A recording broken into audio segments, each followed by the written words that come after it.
Hello friends, welcome back to this channel. दोस्तों, इस video में वोडाफोन आइडिया के लिए कुछ बातें करेंगे, लेकिन उससे पहले आप लोगों से रिक्वेस्ट करना चाहूँगा। दोस्तों, पहली रिक्वेस्ट ये है कि अगर आप चैनल को पहली बार देख रहे हैं, सब्सक्राइब करके बेल आइकन को जरूर सेट कर लीजिएगा। दूसरी रिक्वेस्ट है कि अगर आप डीमेट ट्रेडिंग अकाउंट ओपन कराना चाहते हैं, वीडियो के डिस्क्रिप्शन बॉक्स में जाइए, एक लिंक आपको दिया गया है। सबसे पहले हम बात करते हैं वोडाफोन आइडिया के अंदर लास्ट ट्रेडिंग सेशन में क्या डिलीवरी स्टेटस रहा। कंबाइंड बेसिस पर अगर आप देखें दोस्तों, तो एनएससी और बीएससी पे टोटल ट्रेडेड वॉल्यूम का आप देख सकते हैं यहाँ पे कंबाइंड बेसिस पे 9 मार्च को 28.4% की डिलीवरी उठाई गई। अगर हम परसेंटेज ऑफ डिलीवरी अगर देखें तो 28.4% है, और क्वांटिटीज़ के टर्म्स में देखेंगे तो 7,43,43,430 क्वांटिटीज़ की टोटल डिलीवरी उठाई गई आउट ऑफ 26,22,04,440। अब दोस्तों बात करते हैं कुछ खबरों की। तो देखिए, सबसे पहली खबर तो ये है दोस्तों कि वोडाफोन आइडिया लिमिटेड को 23,000 करोड़ रुपए की आपको बैंक गारंटी यहाँ पर नहीं दे, मतलब आप ऐसे समझिए कि 23,000 करोड़ रुपए पूरा का पूरा वोडाफोन आइडिया के हाथ में नहीं जाएगा बैंक गारंटीज के रूप में ना। इसमें से 7,000, इसमें से 15,000 रुपीज़ का जो अमाउंट है वो वोडाफोन आइडिया के लिए बैंक गारंटीज के रूप में रिटर्न किया जा सकता है। भारती एयरटेल को यहाँ पे 7,000 करोड़ से 8,000 करोड़ के बीच का कोई भी अमाउंट मिल सकता है बैंक गारंटीज के रूप में। आपको बताना चाहूँगा, इन कंपनीज ने बेसिकली वोडा आइडिया और भारती एयरटेल ने साफ साफ कहा, स्पेशली वोडा आइडिया ने कहा कि जब आपको 36% के आसपास की हिस्सेदारी हम दे ही रहे हैं इंटरेस्ट अमाउंट के रूप में, इक्विटी के रूप में, इंटरेस्ट अमाउंट 16,000 करोड़ रुपए के करस्पॉन्डिंगली इक्विटी के रूप में, तो फिर बैंक गारंटीज़ को रखने का कोई मतलब नहीं है। आप इसको रिलीज़ कर देंगे तो हमें और फंड रेस करने में मदद मिलेगी। वुड आइडिया का ये बोल रहा है, राइट। तो सिक्योरिटी के रूप में बैंक गारंटीज बेसिकली यहाँ जमा करी जाती हैं। और दूसरी चीज़, ये बैंक गारंटीज मिल जाएंगी तो इनको बैंक से थोड़ा सा लोन उठाने में, जैसे कि एसबीआई है और बैंक्स हैं, इनसे लोन लेने में थोड़ी मदद मिल सकती है, ऐसा यहाँ पे क्लेम किया जा रहा है।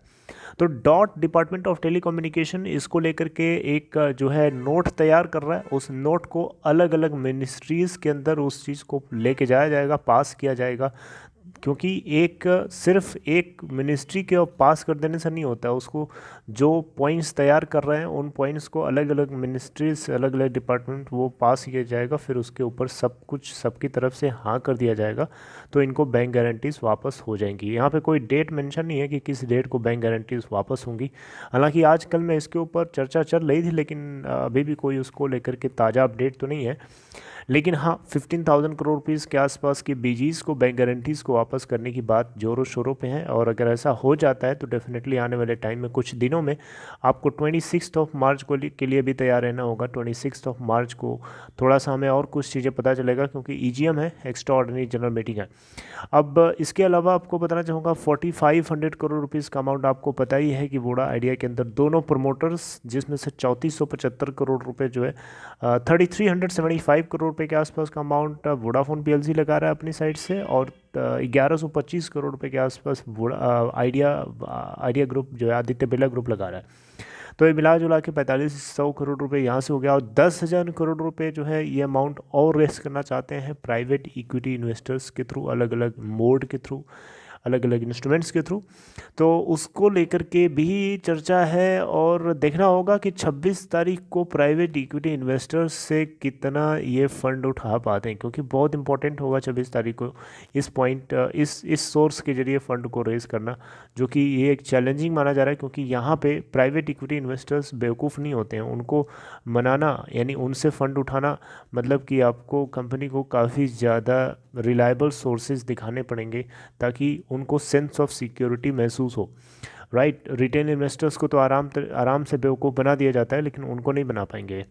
चलिए खैर, अब देख दो, हमें 26 को पता चलेगा। और तीसरी चीज़ दोस्तों एक और है कि 21% के आसपास की स्टेक जो है वोडाफोन आइडिया में, वोडाफोन जो इनका पार्टनर है यूके ग्रुप वाला, यूके वोडाफोन पीएलसी वाला, वो रेस 21% के आसपास की हिस्सेदारी वो भी बेचना चाहता है और उसको लेकर के किसी अमेरिकन कंपनी से बातचीत में लगा हुआ है। और ये आपको पता होना चाहिए 21% की जो स्टेक है इंडस टावर के अंदर बची हुई है, क्योंकि अभी इन्होंने 2.4 और 4.7% लगभग 7% के आसपास की हिस्सेदारी जो है इन्होंने इंडस टावर के अंदर ऑफलोड कर दी है। और ये अभी भी इनके पास वोडाफोन पीएलसी 21% की हिस्सेदारी इंडस टावर में ओन करता है और इसको कम्प्लीटली ये बेच करके एग्जिट होना चाहता है। राइट, तो यहाँ से भी जो फंड मिलेगा वो भी हो सकता है वोडा आइडिया के अंदर भी पंप किया जाए। अब ये इसके ऊपर कंफर्मेशन नहीं है, लेकिन जो अभी तक अमाउंट रेज किया इन्होंने फंड्स बेच करके इंडस टावर के अंदर 7% की हिस्सेदारी, उससे जो फंड आएगा वो वोडाफोन आइडिया के अंदर शर्त के अनुसार लगाया जाएगा। लेकिन ये 21% की जो रिमेनिंग स्टेक है इसको बेच करके जो फंड आएगा उसका क्या होगा, उसको लेकर के यहाँ पे कोई क्लैरिटी नहीं है। चलिए, तो ये बातें हैं। और वहीं रेटिंग एजेंसी की तरफ से भी इसको एक न्यूट्रल रेटिंग दी गई है। जी हाँ, न्यूट्रल रेटिंग दी गई है। और ये न्यूट्रल रेटिंग क्या क्या डेमॉन्स्ट्रेट करती है? ये डेमॉन्स्ट्रेट करती है कि अभी भी ये देखना होगा कि 26 तारीख को किस तरीके से चीज़ें बदलती हैं, क्या परोसा जाता है, क्या रियलिटी में कोई चीज़ हम लोगों को होती हुई दिखाई देगी या सब जुमलाबाजी है चल रही है। तो ये डिपेंड करेगा 26 को, इसीलिए यहाँ पे न्यूट्रल रेटिंग करी गई है और कोई इन्होंने डिफ़ॉल्ट नहीं किया है इस चीज़ को लेकर के। और इस चीज़ को मान के लिए भी न्यूट्रल रेटिंग दी गई है कि आने वाले टाइम में जो इनकी पेमेंट ऑब्लिगेशंस हैं वो भी कम्प्लीटली ये टाइम टू टाइम कर देंगे। ओके, सो आगे देखना होगा, जो कुछ अपडेट आएगी मैं आपसे डिस्कस करूँगा। अपना ख्याल रखिए, छोटी सी अपडेट थी आप तक पहुँचाने की। Take care.